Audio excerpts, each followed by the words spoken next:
अजीजों की मैं सलामती चाहती हूँ। मेरे अजीजों, बहुत ही खूबसूरत दिन है। खुदा उनकी शुक्रगुजारी करते हैं।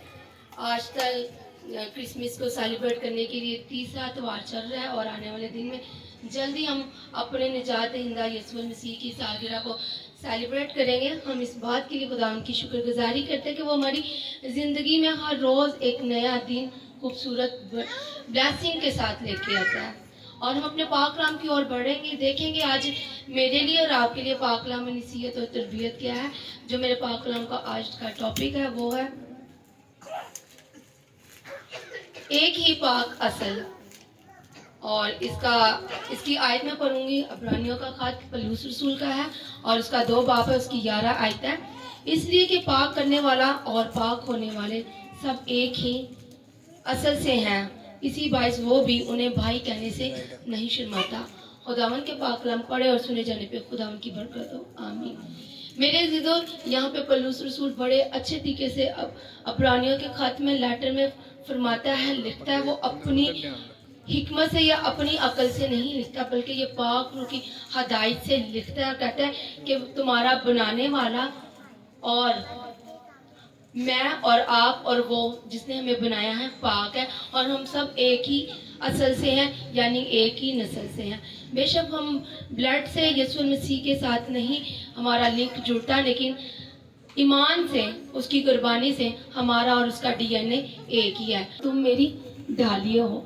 मेरे अजीजों, जब वो अंगूर का हकीकी दरख्त अपने आप को कह रहा है और हमें डालिए कह रहा है, वो हमें अपने साथ एक शक्ल दे रहा है, हमें अपने बहन भाई बना रहा है।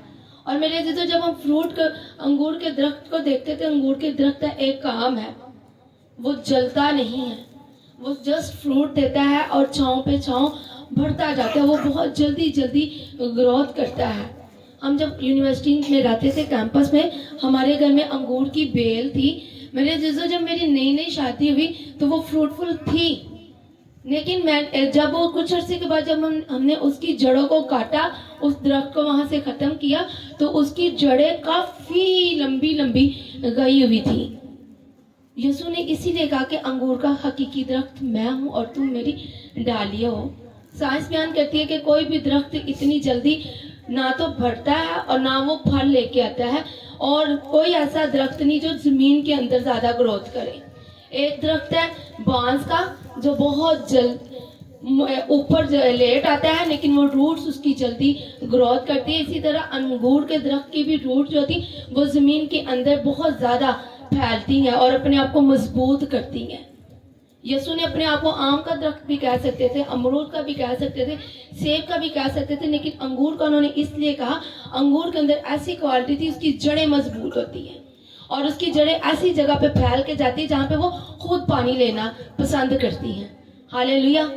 मेरे अजीज, इसका मतलब है कि जब हम यीशु के साथ जुड़ जाते हैं तो हम पहले तो मुश्किलों का सामना हमें करना पड़ता है, लेकिन आस्ता आस्ता हम ऐसे मजबूत हो जाते हैं, फिर ये आंधी और तूफान हमें कुछ कहते नहीं है। एक बड़ा खूबसूरत गीत भी है, ये तूफान ये आंधी मुझे क्या बुझाएंगी, मैं तो पाक रूह की कुदरत से जल रहा हूँ। हम पाक रूह की कुदरत से हमेशा हमारी शमे, हमारे दिल जले रहते हैं। हम कभी भी घबराते नहीं, परेशान नहीं होते, क्योंकि हमारी असल कौन है? यीशु मसीह है। मेरे अजीजों, हमें अपने यीशु मसीह की मानत बनना है। जैसा हमारा दरख्त है वैसी फिर डालियों को बनने का लाजम फर्ज है, तो वैसा बने। अंगूर बहुत खूबसूरत फल लेके आता है, फिर हमने फल लेके आना है। हमने अंगूर के दरख्त की मानत रूह के फलों से और नेमतों से अपने आप को भरना है। हमारे यीशु मसीह को कभी किसी चीज का गुस्सा नहीं आता था। मेरे अजीजों, आज अगर हमारे साथ कोई गुस्से से बात कर देता है तो हम उससे बाइकआउट कर लेते हैं। यीशु मसीह जब स्लीप पे लेके जाया जा रहा था, उसकी दाढ़ी को जोर जोर से नोचा गया, उसके ऊपर थूका गया, उसे बहुत जिल्लत और रसवाई का सामना करना पड़ा। वो अर्शों का मालिक था, जो जलाल का बादशाह था, लेकिन उसने चाहा कि मैं अपने भाइयों के लिए जो खुदा ने मुझे दिए हैं, मैं उनकी निजात का पूरा काम करूं और कामियत के साथ करूं। वो कामल खुदा था, वो रास्तबाज था, लेकिन फिर भी उसने हमारे लिए गुनहगार होना पसंद किया।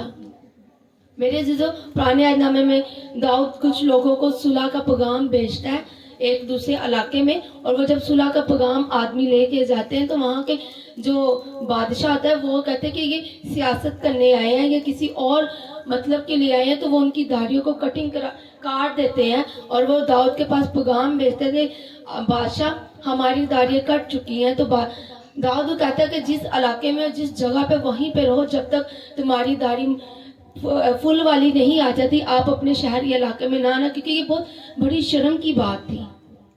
لیکن میرے اور آپ کے یسوع المسیح نے اس شرم کو بھی قبول کیا. اس نے کہا میرے بچوں کو, میرے بھائیوں کو اس شرم کا سامنا نہ کرنا پڑے. میں خدا ان کی شکر گزاری کرتے ہیں کہ آج ہم اس کی قربانی کی نسبت, اس کی قربانی کو قبول کرتے ہوئے ہم راست باز ہیں, ایماندار ہیں, ہم فضل کے دور میں ہیں. ہم خداوند کی اس بات کے لیے شکر گزاری کرتے ہیں. اس نے اپنے آپ کو ہر طرح کی مشکل اور پریشانی اور آزمائش میں ڈالا تاکہ ہم بچے رہیں. میرے عزیزوں, جب آپ کے اندر یسوع مسیح کی کوالٹی کام کریں گی تو آپ یسوع کی مانت نظر آئیں گے. ہم اکثر دعا میں کہتے ہیں کہ اے میرے خدا, میں گھٹوں اور تو مجھ میں نظر آئے, میں چھپوں اور تو مجھ میں نظر آتا جائے, اس لیے کہ اس کے کام ہمارے اندر نظر آنے چاہیے. پھر جیسا یسوع مسیح نے کیا, ہمیشہ وہ صلح کا, سلامتی کا شہزادہ رہا, پھر ہم نے بھی ہمیشہ صلح اور سلامتی کے شہزادے اور شہزادیاں بن کے رہنا ہے, ایک دوسرے کو معاف کرنا ہے اور اصل میں اس کی نسل کا حصہ بننا ہے. ہاللیلویا. آج کے خوبصورت پاک کلام کے لیے خدا آپ کو مجھے بہت برکت دے اور اپنے نام و جلال کے لیے کیسے سے استعمال کریں. God bless you.